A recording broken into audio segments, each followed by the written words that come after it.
Osmond. And I'm Michelle Toomey. Welcome to the 4th edition of Stu Basement Tapes. We're here in our studio in the CBC basement to bring you stories on health and education. This is where we produce our show and the reports you're about to see. Let's take a look at our headlines. Turning up the heat on New Brunswick's Clean Air Act.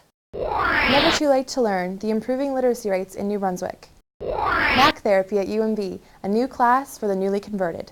But first, the UNB Central Heating Plant provides heat and energy to UNB, STU, and the Everett-Chalmers Regional Hospital.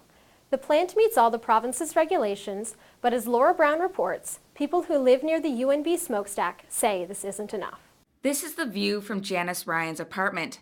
She lives on the 7th floor of McGee House, which overlooks the UNB Central Heating Plant. Every 4 hours, Ryan sees sights like this. When she moved to the south side of the building last summer, Ryan noticed a chemical odor and a black residue on her windowsill. Soon after, she began experiencing health problems. A tightening of my throat and reddening of my eyes. And so, of course, I correlated the two. Ryan went to see her doctor shortly after she moved. He said it was likely her symptoms were linked to the plant's emissions. Ryan called the Department of Environment, but they didn't tell her how to make a formal complaint. We spoke with Gordon Dalzell, an environmentalist from St. John. He says that although UNB is using natural gas, it's not the only thing being burnt. Dirtier pollutants, known as number 2 and number 6 fuel oil, are also being burnt, as well as a substance known as wood waste. These emit dark, smoky clouds of matter that settle whichever way the wind's blowing. Dalzell claims that these are the culprits behind Ryan's health problems. He says the smokestack emits particulate matter, also known as soot. When breathed in, the matter goes straight into a person's bloodstream and can cause these symptoms. UNB Central Heating Plant Management declined an on-cam interview, but they did say they work with the Department of Environment to deal with any issues brought to their attention. On October 31st, the plant was reapproved under the Clean Air Act. If it does comply, why am I still experiencing ill effects? For Stu Journalism, I'm Laura Brown. From children to seniors, literacy in New Brunswick is an important issue. Literacy amongst elementary students have increased according to a recent government report. This is good news considering New Brunswick has the lowest adult literacy rates in the country. Amy McKenzie has the story.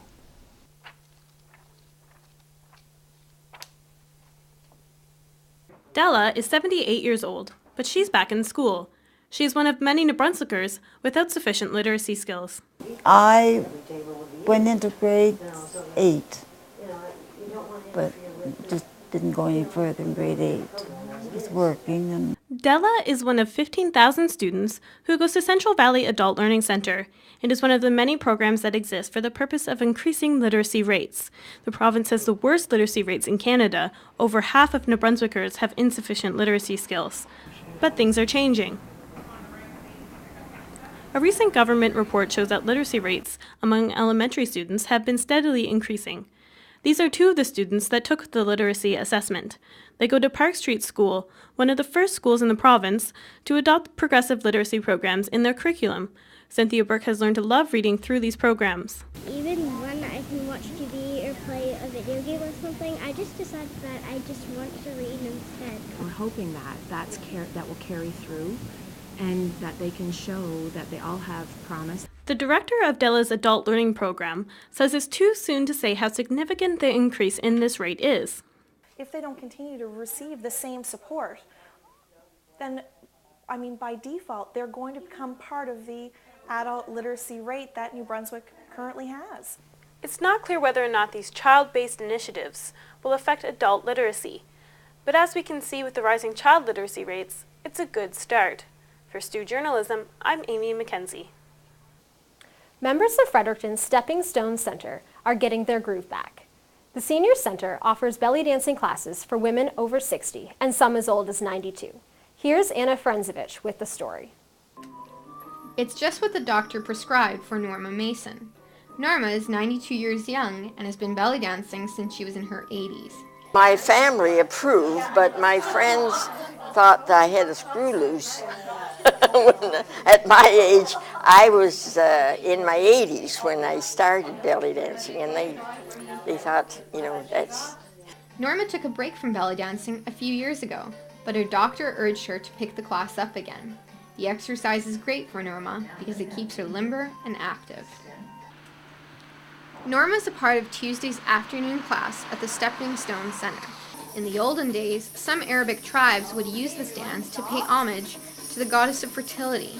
Today, the women in this class use belly dance to help with diseases like osteoporosis and fibromyalgia. Fibromyalgia causes chronic muscle pain and fatigue.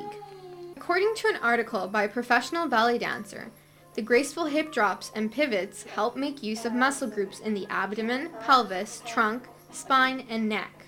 Camille Wallace is the current coordinator for the class. She has fibromyalgia. Fluidity of movement, I think, is what really works for belly dancing, because the pain level doesn't increase so much because you're moving from one activity to another.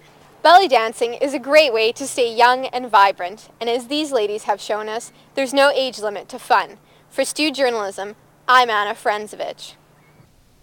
Does the province's abortion policy discriminate against women? That's what a recent complaint to the New Brunswick Human Rights Commission claims. Viola Pruss has more on the story. Every Tuesday morning, women come to the Morgenthaler Clinic in Fredericton, New Brunswick to have abortions.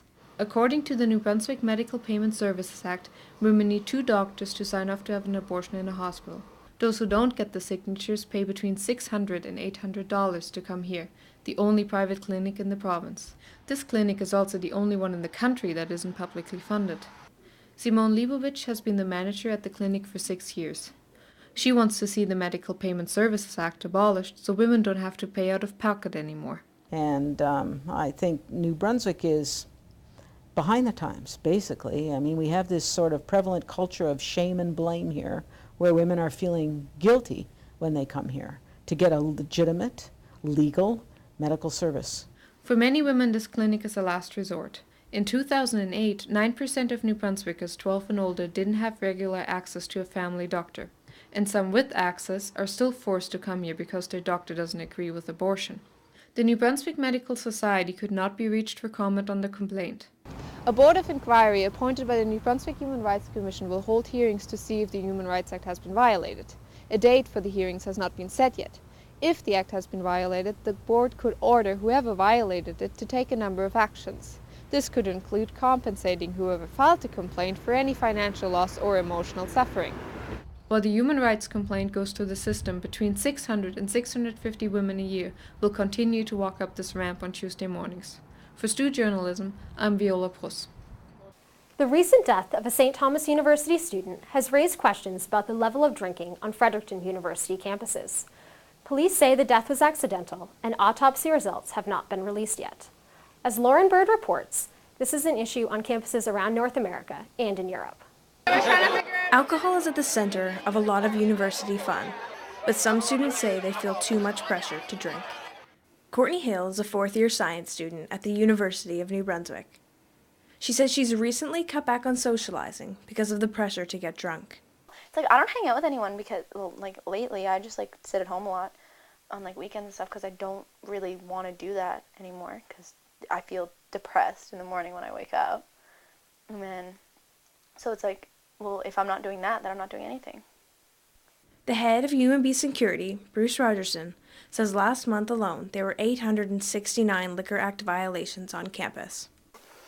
From my experience, what I'm seeing here is usually people that are under the age or around the age of consent for consumption, right, are drinking way more than they should normally, in areas of, I think a week ago we had somebody who drank a 40 ounce of tequila, right, and another person drank a half a quart of vodka.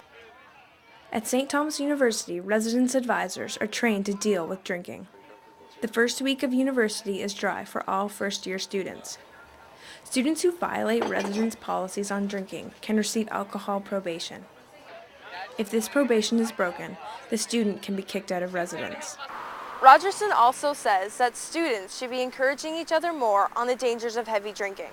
Several North American universities are holding more alcohol-free events.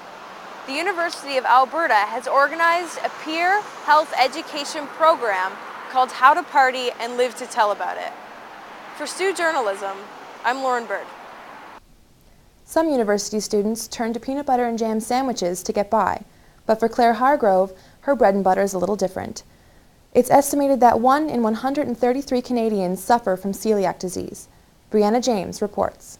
Claire is a third-year gerontology student at St. Thomas University.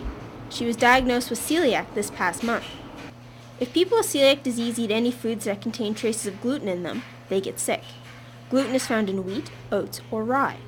As a result, the small intestine is damaged and cannot break down properly, causing many different problems. We had noticed that I was losing a lot of hair, and it just seemed that everything I was eating would kind of go right through me, like my digestion was just really off, and my stomach was paining me a lot. Some people with celiac disease react differently to gluten. Some may feel discomfort and gas, while others can have extreme cases such as diarrhea, weight loss, and anemia. There is gluten even in meats and root beer. In extreme cases, even crumbs can cause severe pain and digestion discomfort. Eating out is difficult, as only a few places offer a gluten-free menu. The Blue Door, Boston Pizza, and Swiss Chalet are only a few in Fredericton that do. I miss McDonald's really bad. And what's your favorite dessert that you can't eat anymore? Probably my grandmother's chocolate cake with peanut butter frosting. That's what I'll miss. There is a stand at the Fredericton Market which sells gluten-free baked goods every Saturday. Claire says the university cafeteria has been very helpful to her. They offer special gluten-free food for every meal if she pre-orders it, and bread whenever she needs toast or a quick sandwich. Celiac disease is very dangerous. Although you may not feel any pain, you're still doing damage to your intestines. Researchers are now working on a pill you can take in order to eat small amounts of gluten. But until then, a gluten-free diet is all celiacs and Claire can have for now. For Stu Journalism, I'm Brianna James. Mac users on the UNB and STU campuses no longer have to live in the dark. Mac therapy sessions are part of the school's effort to make faculty, students, and members of the community more tech-savvy. With more, here's Kaylin Bean. Macs have become increasingly popular over the past few years. There were almost 4 million Macs sold worldwide during this quarter alone. Many people have switched from PC to Mac. And with so many differences in technology, users find they need someone to show them how some of these programs work. That's what Mac Therapy is all about. The program was started by a group of people who found that there was plenty of knowledge and support for PC users, but when it came to Macs, there was none. Scott Matheson, the Apple representative at UNB, gives free bi-weekly lectures to faculty, community members, and students on how to use Mac computers. In many ways, I practice what I preach, and I find it works for me, so I'm sort of happy to share those experiences with people. I just maybe tell them about a few things they might not be aware of. Angela Gloss is a retired UNB professor who is fascinated by technology. She hardly ever misses a Mac therapy session. We get so entrenched in doing the same thing over and over and don't take the risk to explore. And so coming to Mac therapy, depending on the topics, they go into areas that I haven't really explored at all. Many programs are now made to be compatible with both Macs and PCs, but there are still significant differences between the two. If you compare the screens on a Mac and a PC, you will see that these differences range from where icons are placed to something as simple as the default program you use to get on the internet. For Stu Journalism, I'm Kaylin Bean. That's our show. Join us again in 2 weeks for the next edition of Stu Basement Tapes. But before we go, we'd like to take a moment to acknowledge the loss of a member of the St. Thomas community. Andrew Bartlett was working towards his BA in English. On behalf of the third-year journalism students, we want to express our condolences to Andrew's family and friends.